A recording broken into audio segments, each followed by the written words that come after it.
The COVID-19 pandemic continued to impact several lives in 2021. The pandemic had begun in 2020, but unlike 2020, 2021 began with a ray of hope. India had approved two vaccines, Serum Institute of India's Covishield and Bharat Biotech's Covaxin. The COVID 19 vaccination drive had started in a phased manner, with healthcare workers getting their first jabs. Frontline workers were next in line, followed by senior citizens. More age groups were supposed to be added as the drive progressed. Despite the vaccination drive gathering momentum, the country witnessed a second wave. In October 2020, the Delta variant of the coronavirus was detected in India. Soon, it had wreaked havoc. From reporting 9,121 cases on February 15, 2021, the number of cases had exploded to 43,815 on March 20, 2021.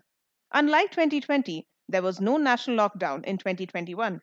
States implemented lockdowns locally from mid April when the daily cases were around 2 lakh. By May 2021, almost the entire country was under a lockdown. 90 lakh cases were added in May 2021. In these 2 months, India added 1.7 crore new COVID cases and thousands of people lost their lives.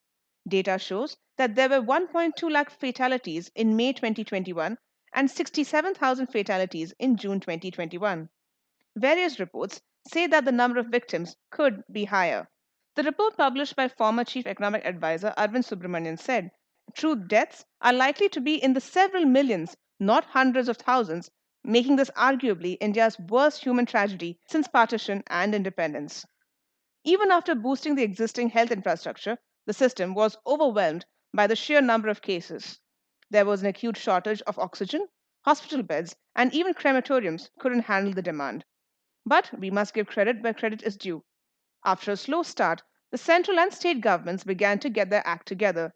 Industrial oxygen was diverted to hospitals, production of medicines that were used to treat COVID, such as the antiviral drug remdesivir, was increased drastically and allocated to states, and lockdowns were implemented. Most importantly, the government had pressed the throttle on the vaccination drive. By February 28, 2021, India had administered over 1.4 crore doses in total.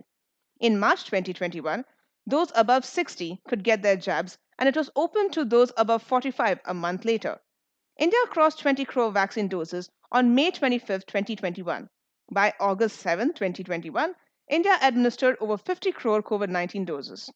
By October 2021, India had achieved a huge milestone. India administered 100 crore COVID shots, the second after China to do so. It took 278 days to administer these COVID shots. There were some issues along the way, including a shortage of vaccines. The center had also stopped its ambitious Vaccine Maitri plan of distributing India made vaccines to the world. On June 7, 2020, the government streamlined the procurement of vaccines from the companies and made it entirely centralized. Now, more than 80% of the eligible population have received at least one COVID vaccine shot, and the government is pushing the public to become fully vaccinated. Unlike 2020, where the caseload was low and the mood was hopeful as vaccines were in the pipeline for approval, 2021 ends with the dual worries of Delta and Omicron surging across the world. Just like 2021, though, we will start 2022 also with some hope as a new vaccine drive, as adolescents in the 15 to 18 age group get their first round of COVID vaccines from January 3rd, 2022. Healthcare workers and frontline workers get their booster doses from January 10th, 2022. As a possible third wave looms, the focus must be on ensuring that we don't repeat past mistakes and keep the impact to the very minimum.